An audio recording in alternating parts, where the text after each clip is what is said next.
आम तो नहीं मिलेगा उसको। तो जैसा कर्म करोगे वैसा फल मिलेगा। कर्म की प्रधानता है, कर्म प्रधान विश्व करी राखो, जो जस किन्ना सो तो फल चाहो। पर कर्म के पीछे का जो भाव है वो मैटर करता है। कर्म के पीछे का जो भाव है ना, वो बहुत बड़ा मैटर करता है। सारा खेल भाव का है, किस भाव से आपने कौन सा काम किया। किसी को जान से मार देना सही कर्म है या गलत कर्म है? किसी को भी जान से मार देना सही काम है गलत काम है? गलत है ना। लेकिन अगर जगह बदल गई, समय बदल गया, भाव बदल गया तो सही। आप फौज में हो, बॉर्डर पे खड़े हो, आपके बॉर्डर पे उधर से फायरिंग होनी शुरू हो गई, आप उस समय ये थोड़ी बोलोगे कि इसको मारना गलत है। उस समय आपके अंदर देश रक्षा का भाव है, सुरक्षा का भाव है, और आपका वो कर्म है, आपको उसी के लिए तैनात किया गया है कि आपको अपने देश की सीमाओं की सुरक्षा करनी है। तो वहाँ मारना जायज़, वहाँ मारना अच्छा है, वहाँ मारना गलत नहीं है। यानी कि दूसरे के हित में किया गया कोई भी काम वो अच्छा है, और स्वहित में किया गया कोई भी गलत काम वो गलत है। स्वहित में, सिर्फ अपने लिए, स्वार्थ के लिए, स्वार्थ लाई करे सब प्रीति मुनिजन संतन सबकी ये रीति। सबको लपेट दिया, छोड़ा किसी को नहीं। बोला मुनियों की, संतों की, मुनि जन संत, जन मतलब लोग, सबकी ये रीति है। स्वार्थ के लिए सब प्रेम करते, सबसे प्रेम करते, लेकिन परमार्थ करने की जब बात आती है तो परमार्थ में गलत काम भी कर सकते हैं, स्वार्थ में गलत काम नहीं करना चाहिए। स्वार्थ में आप सबसे प्रेम करो, प्रेम से जो मिले उसमें अपना काम चलाओ। किसी को लूटो मत, किसी को दबाओ मत, किसी को किसी भी तरह से जो है ईर्ष्या मत रखो, किसी से द्वेष मत रखो, स्वार्थ में। लेकिन अगर परमार्थ की बात आए तो फिर क्या है, राम और कृष्ण बन जाए। राम ने क्या किया, मारा राक्षसों को। क्यों मारा? परमार्थ के लिए। परेशान कर रहे थे वो राक्षस दूसरों को। भाई जितने ऋषि मुनि थे जो हवन यज्ञ करने लग रहे थे उनको परेशान कर रहे थे, उनके हवन यज्ञ की विध्वंसता कर रहे थे। तो क्या किया, राम को लेकर के गए विश्वामित्र, बोले चल मेरे साथ, ताड़का को मार, सुबाहु को मार, राक्षसों को मार। तो परमार्थ के लिए अगर आप कुछ ऐसा करते हो तो वो सही है, लेकिन स्वार्थ के लिए मत। स्वार्थ में सिर्फ प्रेम करो, प्रेम से जो कुछ मिल जाए अपने लिए वो ठीक है। अपना पेट भरने के लिए सच्चाई ईमानदारी से मेहनत करके गुजर बसर हो जाए ठीक है। लेकिन अगर देखो कि भाई एक व्यक्ति है जो लूटे ही जा रहा है, जैसे आजकल अडानी अंबानी का खूब नाम आ रहा है, बोले लूट लिया देश को, लूट लिया। तो अगर आपके बस में हो तो उनको लूट लो, दे दो जिसके पास नहीं है, जो तकलीफ में, कोई दिक्कत नहीं है। लेकिन बस में नहीं है हमारे। हम राम और कृष्ण बन तो सकते हैं, लेकिन किसके लिए? जो गलत कर रहा, वो कुछ गलत करके लूट रहे हैं, वो कानूनन काम कर रहे हैं ना, कानूनन काम कर रहे हैं, उनको अपनी किस्मत से मिल रहा है, मेहनत कर रहे हैं, किस्मत से मिल रहा है। मैंने बताया मेहनत करो, भाग्य में हो तो मेहनत से ज़्यादा मिल जाता है। मेहनत करने तो मजदूर गया था, एक खड्डा करूँगा 400 रुपया लूँगा, खड्डा करते करते उसको सोना मिल गया, किस्मत की बात है। तो वैसों को नहीं लूटना है, लेकिन जो दूसरों को लूट रहा है, जो अत्याचारी है, जो अन्याय से कुछ कर रहा है, उसको ज़रूर परेशान करो अगर आपके हाथ में। तो योगी जी ठीक कर रहे हैं कि नहीं कर रहे? जितने भ्रष्टाचारी थे, हरामखोर थे, उनके पीछे पड़े योगी ले दे के। कहने का मतलब जो कर्म पे बात उठाई, सिर्फ इसकी सी बात समझ लो कि अपने स्वार्थ में अच्छा कर्म करना चाहिए। परमार्थ के लिए अगर कहीं कुछ ऐसा करना पड़े राक्षसों को मारना पड़े, किसी आतताई को मारना पड़े, किसी भ्रष्टाचारी को मारना पड़े, किसी ऐसे व्यक्ति के साथ उलझना पड़े तो उलझ जाओ, बट जहाँ तक अपनी क्षमता है वहाँ तक ही उलझो, उससे ज़्यादा नहीं। जहाँ तक क्षमता नहीं है तो फिर उलझने का कोई फायदा नहीं है, क्योंकि हर व्यक्ति रामकृष्ण नहीं बन सकता, उस समय भी नहीं बना। जिनके पास क्षमता थी, जिसको परमात्मा ने जितनी क्षमता दे रखी है, जितनी क्लेवरिटी दे रखी है, जितनी कलाएं दे रखी है, वो उतनी कलाओं का इस्तेमाल कर सकते हैं। राम के पास 12 कलाई थी, कृष्ण के पास 16 कला थी,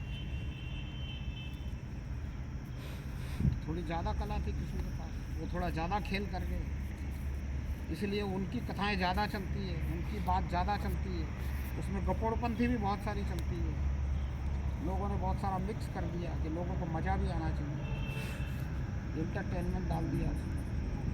उस बात को भी अपने को समझना चाहिए कि हमें क्या लेना है, बताने वाला क्या क्या बता रहा है, उसमें से जो अपने को लेना है वो अच्छा लेना है, सच्चा लेना है, सही लेना है, ये ध्यान रखना है। क्योंकि एक बात कही गई है, बोला सुनो सबकी और करो अपने मन की।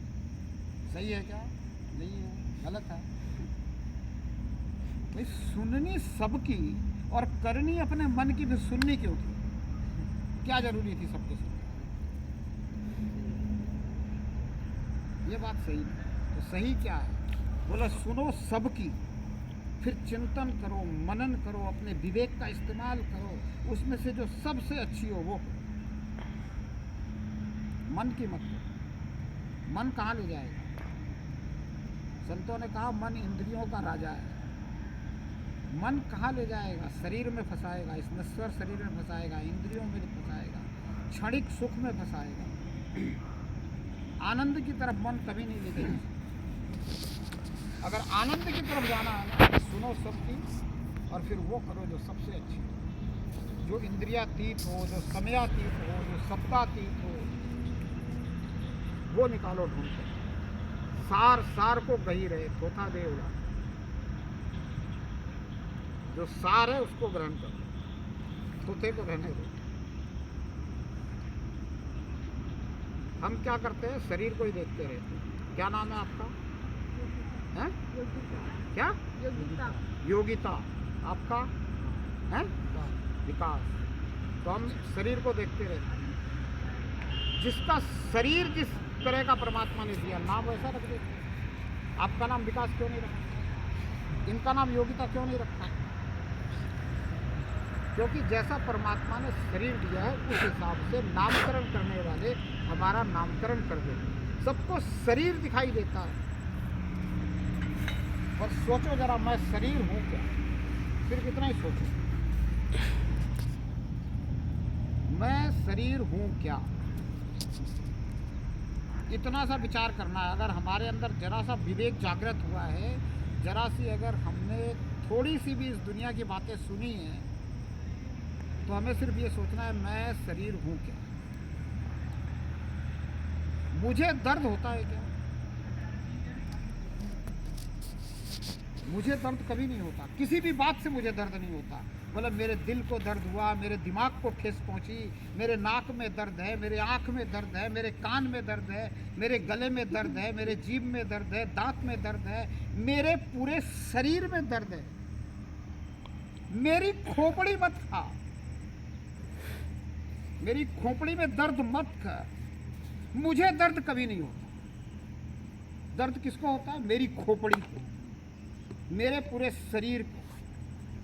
मेरा दिल दर्द में डूब जाता है, मैं नहीं दर्द में डूबता। मैं क्या हूं? मैं शरीर नहीं हूं, मैं दिल नहीं हूं, मैं शरीर का कोई पार्ट्स नहीं हूं। ऊपर से लेकर नीचे तक सोचो, मैं क्या हूं? What is my self? लेकिन हम अपने आप को शरीर ही मानते रहते। मान्यता हमारी हमारे नाम के कारण आती है। इस नाम ने बहुत बड़ा गड़बड़ करा।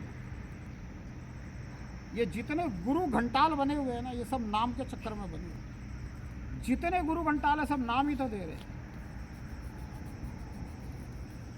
भाई आप 10-20 लोग यहाँ बैठे हो, आप में से किसी एक को बुलाना हो तो नाम लेना पड़ेगा।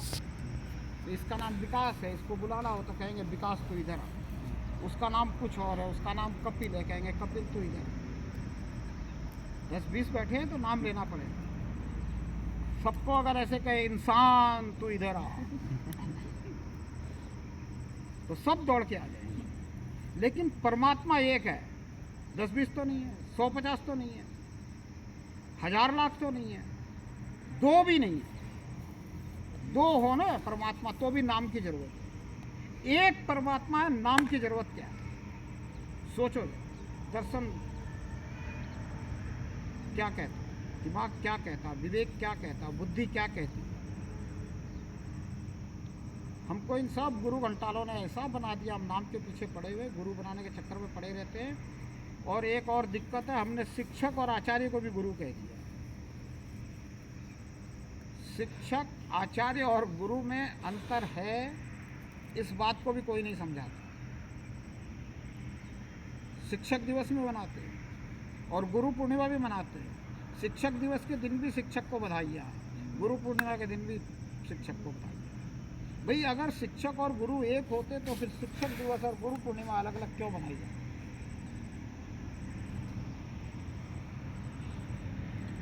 शिक्षक, आचार्य और गुरु में अंतर। शिक्षक किसको कहते हैं? जो हमें शिक्षा देते हैं। शिक्षा क्या है? किसी और का अनुभव। शिक्षा क्या है? किसी और का अनुभव। किसी ने कैसे बल्ब बनाया वो हमें कौन बता रहा है? किताब बता रही है, शिक्षक बता रहा है। किसी और ने बनाया ना। मुझे वैज्ञानिक बनना है तो मैं आगे क्या बनाऊंगा ये मुझे कोई शिक्षक बता सकता है क्या? नहीं बता सकता। दूसरे का अनुभव जो बताए, लिखी लिखाई बात जो बताए, पढ़ी पढ़ाई बात जो बताए, सुनी सुनाई बात जो बताए, वो शिक्षक है, वो शिक्षा दे। आचार्य किसे कहते हैं? जो अपने आचरण से सिखाए। आचार्य किसे कहते हैं? जो अपने आचरण से सिखाए। इसलिए आचार्य कभी झूठ नहीं बोलेगा। अगर वाकई में वो आचार्य है, वो झूठ नहीं बोलेगा, वो अपने आचरण से आपको ये सिखाएगा कि सबको सच बोलना चाहिए। जबकि माता पिता को शिक्षक कहा गया है कि माता क्या है? प्रथम शिक्षक है। अब लोग उस शिक्षक को गुरु में बदल दिए। क्या कहते हैं? बोला माता प्रथम गुरु। माता गुरु नहीं, माता शिक्षक है। माता क्या बात बताती है आपको? जितना उसने सीखा है, दूसरे का अनुभव या अपना अनुभव, इतना ही तो बताएगी वो, इससे ज़्यादा तो नहीं बताएगी। तो वो भी शिक्षक है। तो माता प्रथम गुरु नहीं है, पहले ये समझ लेना। माता प्रथम शिक्षक है, सिखाती है। वो जितना वो जानती है उतना सिखाती है। तो वो शिक्षक है, वो आचार्य भी नहीं है। इसलिए वो कभी कभी आपके सामने झूठ भी बोल जाए। झूठ बोलते कि नहीं माता पिता? सबसे पहले अगर हमें किसी ने झूठ बोलना सिखाया, सच बोलना सिखाया, चलना सिखाया या और कुछ सिखाया तो किसने सिखाया? माता पिता। कैसे सिखा दिया झूठ बोलना? कोई अपनी एक बात बताओ कि आपको कैसे लगा कि आपको माता पिता ने बोला?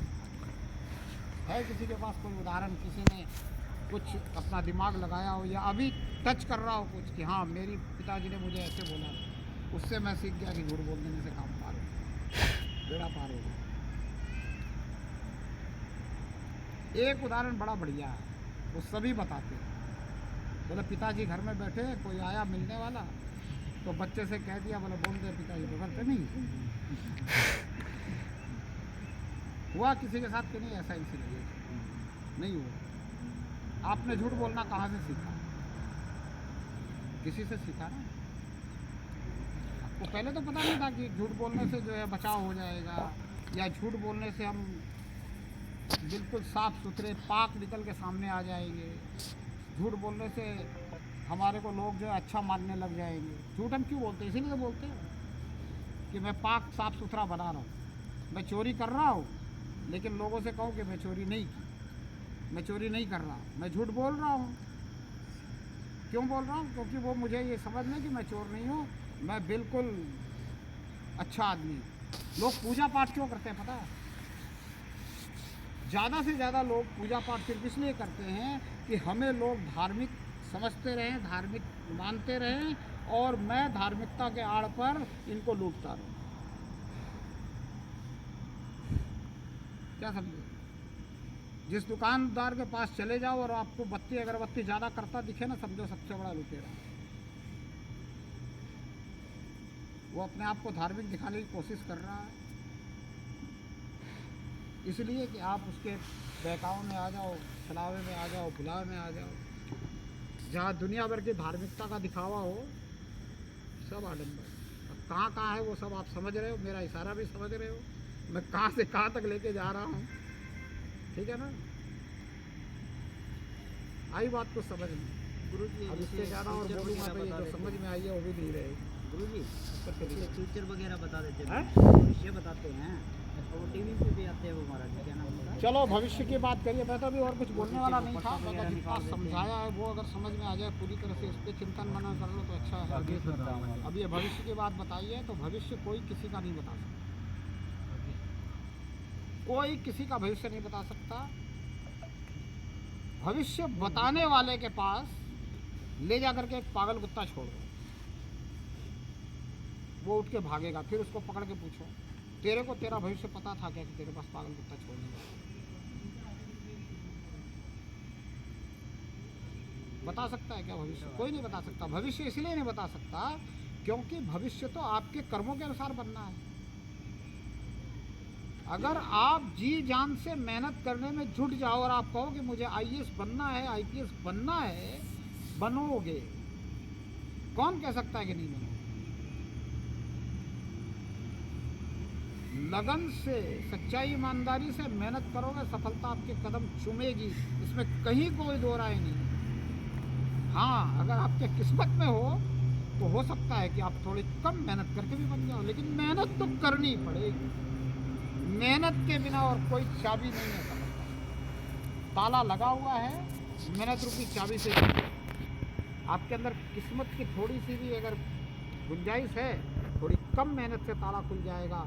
और अगर गुंजाइश किस्मत की नहीं है तो मेहनत ताला खोलने में सक्षम है। ऐसा नहीं है कि किस्मत नहीं है तो ताला नहीं खुलेगा, तो थोड़ा हार्ड वर्क करना पड़ेगा, थोड़ी ज़्यादा मेहनत करनी पड़ेगी। 400 रुपये से ज़्यादा कमाने के लिए 8 घंटे की जगह 12 घंटे काम करना पड़ेगा। किस्मत हार्ड वर्क के साथ है, इसलिए कोई भविष्य नहीं बता सकता। आप जितना हार्ड वर्क करोगे, जितनी मेहनत करोगे, जितनी लगन से करोगे, जितना ज़्यादा उसके लिए प्रयास करोगे, उतनी ज़्यादा मेहनत आपको मिलेगी। कभी कभी कोई कहता है कि हमने इतनी मेहनत की, हमें सफलता नहीं मिली। हमने उसको यही कहना है कि थोड़ी और करके दे। इतनी कर ली ना, थोड़ी और करके दे। हार मत, रुक मत, थक मत। हमें बचपन में एक कविता पढ़ाई गई, बोला खड़ा हिमालय बता रहा है, डरो ना आंधी पर, डटे रहो तुम अपने पथ पे। अपने पथ पर डटे रहो, लगे रहो, मेहनत करो, सफलता जरूर कदम छोड़ दोगे मेहनत करना बीच में, अपने आप को नकारात्मक कर दोगे, सकारात्मक नहीं रहोगे, पॉजिटिविटी तुम्हारी खत्म हो जाएगी, निगेटिविटी आनी शुरू हो जाएगी, मिली हुई सफलता भी खो जाएगी, जहाँ तक पहुँचे वो खत्म हो जाएगी, फिर रिवर्स गियर लग जाएगा। इसलिए हमेशा आगे बढ़ना। भविष्य किसी के हाथ में नहीं है, अपने हाथ में है। भविष्य कोई नहीं बता सकता। भविष्य वक्ता भी सिर्फ और सिर्फ हमारी एक गुलाम मानसिकता के कारण हमें शिकार बना। हमारी मानसिकता ऐसी है, हम अपने मेहनत पे विश्वास नहीं करते। सिर्फ ये हमारी जो मानसिकता हो गई है कि हमें दूसरा ही कोई कुछ दे देगा, हमें परमात्मा दे देगा, हमें ये दे देगा, वो दे। प्रकृति आपको देने के लिए तैयार है, प्रकृति आपको देने के लिए तैयार है। आप 10 पेड़ आम के लगाओ, उसका संरक्षण करो, आम मिलेंगे। अब आप कहो कि पेड़ भी न लगाऊं, जमीन में घास उगने दो, किस्मत से आम मिलेंगे। हो सकता है कोई आपको लाके दे दे, आपकी किस्मत में हो तो, लेकिन अगर किस्मत में भी है और मेहनत भी कर लिया तो जितना मेहनत से मिलना है वो भी मिला और किस्मत वाला भी मिला तो सरप्लस हो गया जीवन। इसलिए किस्मत को छोड़ो, मेहनत पे विश्वास करो। मेहनत से जो सफलता मिलेगी किस्मत में होगा तो सरप्लस हो जाएगा, क्या दिक्कत है। मेहनत से 100% लेने की सोचो और किस्मत से अगर 100% मिल गया तो 200% हो गया तो क्या दिक्कत है। तुम्हारी मदद बंद है। मेहनत करना चाहिए, ठीक है। चलो बंद कर दो।